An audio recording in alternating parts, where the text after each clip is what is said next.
You're listening to Blue Please here on CynicalBrit.com with myself, Total Biscuit. You know, you got one of those evenings where you just want to sing. This really isn't it. I was doing that mostly to make you uncomfortable. It seemed to work pretty well. Right, let's announce some winners, folks.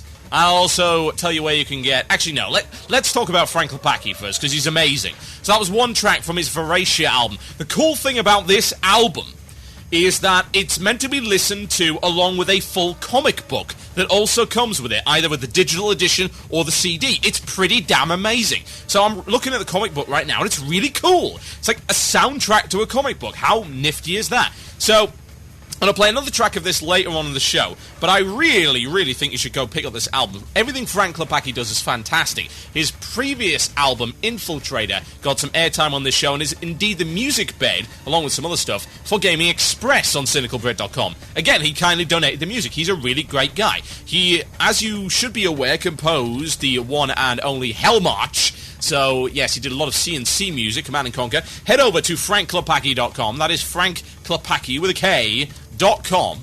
And go buy his album. New one. Voracia. Absolutely fantastic. You can get a box copy. You can download it from iTunes. All sorts of great stuff like that. Absolutely amazing material. Right, okay, let's announce some winners. So I promised you last week, or indeed the week before, that if you left a comment on episode 1 of season 4 of Blue Please on the website, then you had a chance to win a grunty. I've got 2 to give away, so I'm going to pick 2 right now.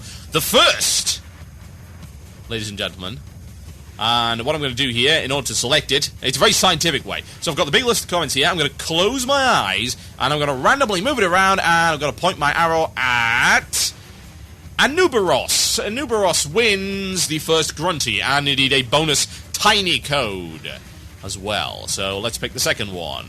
We need some kind of faux drum roll here.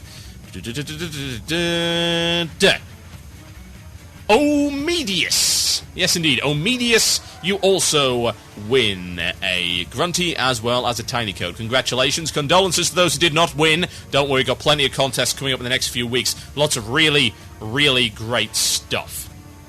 I was going to tell you about an interview, wasn't I? I actually forgot about it. So, I am going to have someone on next week's show, and I'm going to do it live. Yes, indeed, live interview. This guy is a brave man to come on Blue Please Live, I can tell you. Most people, well, they're cowards, let's face it. Most of my interviews are like, oh, but it's live, we might say something bad. No, this guy has the cojones, folks. He is creating a video, a movie, as it happens, and it goes by the name of The Raid. His name is Kevin Michael Johnson, and this video is a combination of in-game footage along with real-life stuff, and it's talking about the backgrounds of people that raid and the social phenomenon of raiding, and to me, that's really interesting. Now, he's trying to raise money to get this off the ground. So, right now, he's sitting on $8,000 out of $12,000 he needs for this. There's 48 days to go, and I have put a link in the show notes if you're listening to the podcast, or in the IRC channel if you're listening live. So I'll post that for you right there. This goes by the name of The Raid, and it looks absolutely fantastic. Go watch the promo after the show, of course. Go have a look at it. It looks really, really good indeed. So I'm going to have him on the show to talk about it next week. It's going to be really cool. We're going to talk about the social phenomenon of raiding and the pros and cons of doing so. It's going to be very good. And if you've got some cash and you want to back the project, then you can do so. There's a variety of levels of pledges, and you can win some very cool stuff. So go for it. Go and have a look at it. They are going to be on the show next week. Yes, indeed. Now, those of you who won your grunties, send me an email. I'll, of course, verify your email address versus what you got registered on the site, and I'll send you stuff over, and we'll sort out some absolutely fantastic prizes for the next few weeks' shows that I can guarantee. I think we've talked enough about that, so let's get some content out of the way, folks. Let's get on with it. Now, interesting announcement from Blizzard. Well, possible announcement at any rate. So it turns out that this may not, in fact, be the final raid of the expansion. Now, first things first, who actually believed it would be? Go on, put your hands up in the IRC channel. Let's see who the idiots are. Yes. Gullible. Of course it wasn't going to be the final raid. we've got months and months to wait. Indeed, the earnings call for Activision indicated that Cataclysm's going to be out for the holiday season. So yes, a November release, most likely, which is exactly what I predicted a long time ago. I have psychic powers. Oh! So we've got some new stuff. And indeed, this has now just been announced, literally, a couple of minutes ago. Here we go. So, brand new news for you, exclusively off Hot of the Presses. It's the brand new patch, folks, 3.3.5. It's called Assault on the Ruby Sanctum. It's a minor content patch, so they say. Brand new raid dungeon coming in 3.3.5. So, here's the blurb. A powerful war party of the Black Dragonflight. Sorry, I've got to do this in a far more epic voice. A powerful war party of the Black Dragonflight, led by the fearsome Twilight Dragon Halion, have launched an assault upon the Ruby Sanctum beneath Wormrest Temple. By destroying the Sanctum, the Black Dragonflight look to crush those who would stand in the way of their master's re-emergence into Azeroth, and to ultimately shatter the Wormrest Accord, the sacred bond that unites the Dragonflights. The battle that is to come will surely deal a crippling blow to the Red Dragonflight. However, it is up to you to stop this unprecedented offensive and defend the Ruby Sanctum. First, you must face the assault of Halion's servants, Sylvania Ragefire, Baltharis the Warborn, and General Zaratherian, before squaring off against Halion, the Twilight Destroyer, a new and deadly force in this realm. The Ruby Sanctum will feature 10 and 25 player content, heroic difficulties, and all new rewards.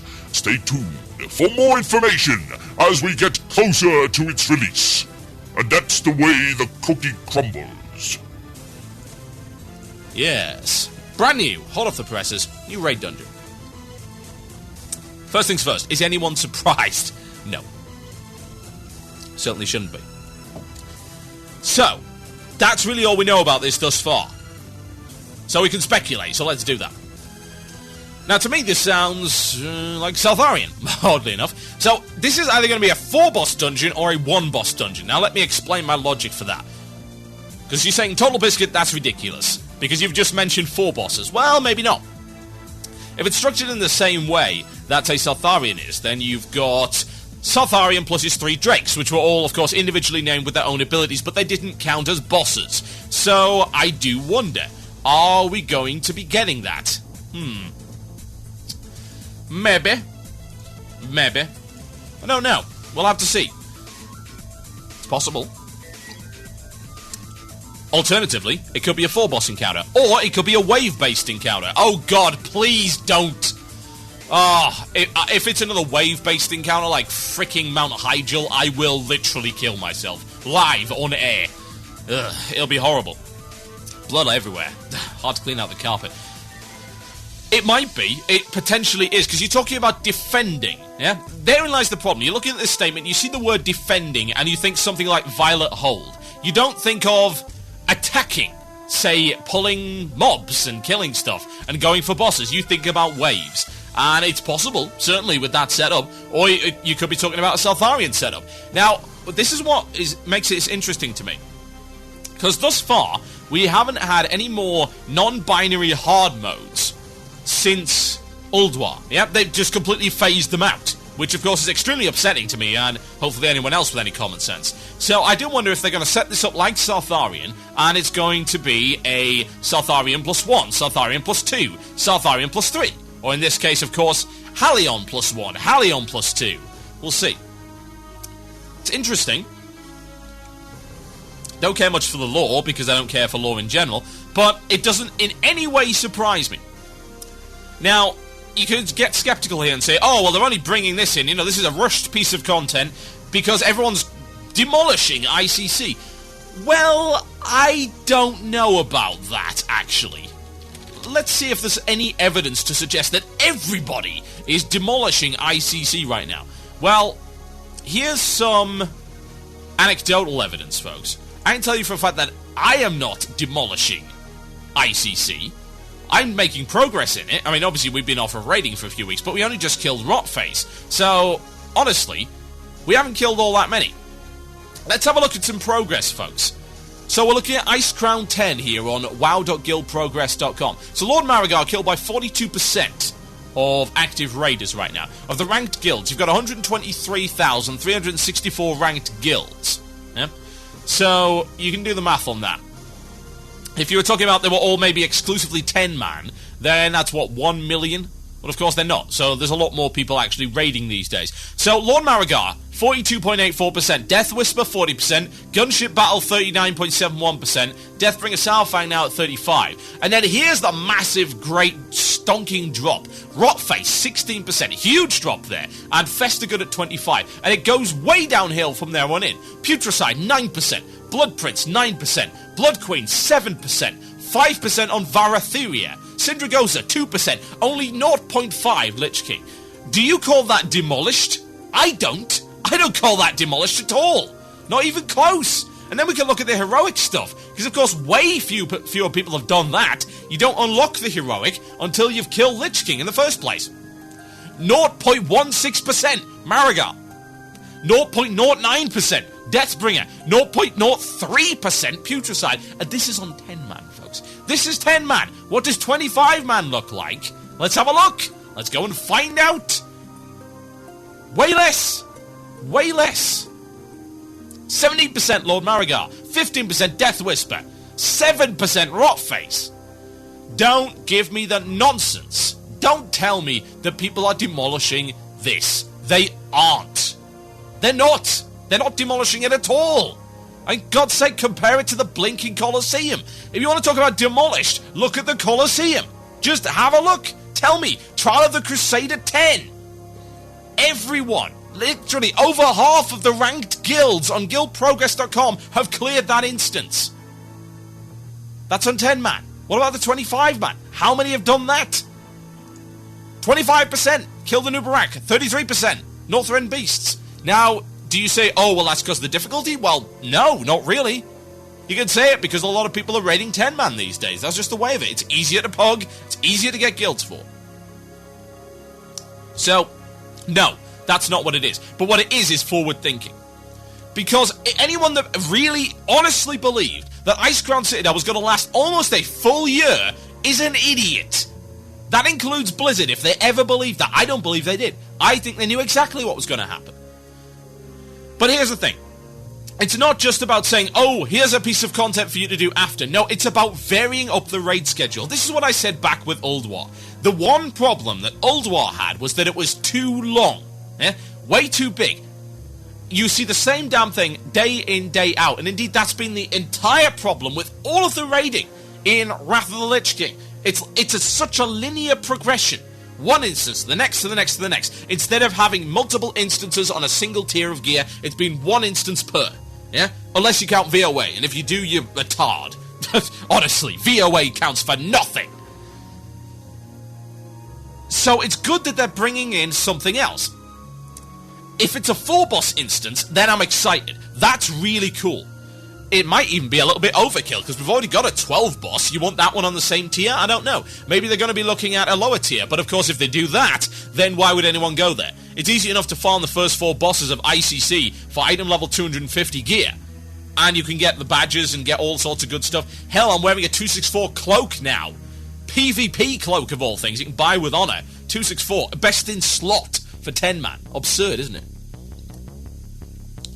So no, I don't believe that ICC has been demolished. This is about varying up the raid schedule. It's about giving people options. I don't want to spend all my time in ICC. I want to vary it up, which is why we go kill Onyxia, which is why we go kill the weekly. That's the thing about the weekly. That's why it was put in there, to vary things up and give people another way to get gear. And I'm fine with the weekly, aside from the fact that they give frost badges for killing freaking Salthari and no drakes. That's absurd. But the concept of the weekly is solid. I don't feel bad about doing the weekly because, hey, I'm on frost badge level actual content anyway, so why shouldn't I get extra? It's just a shame that those kind of things weren't unlocked until you'd actually beaten some frost badge content. I would like to see that. But yeah, it's not a bad thing, folks. Honestly, it really isn't. I think it's pretty solid. It's good that they're thinking ahead. It's good that we've got something to look forward to. I think the average guild, and indeed even the above average guild, is going to be excited that they're going to have new content before they finish this stuff. And they are. Let's be honest, the tiny top tier are going to have beaten everything in ICC by the time this comes out. There's going to be more variety for the average and the above average. I'm not talking about more variety for terrible players. I'm talking about the majority of raiders who are actually, they're not bad. They're not amazing, but they're not bad either. What's wrong with that, folks? Nothing. Nothing at all. My name is Total Biscuit, and you are listening to the one and only Blue Please on CynicalBrit.com. A little bit of Sonata Arctica coming up for you now. Victoria's Secret. I'll be back after the break.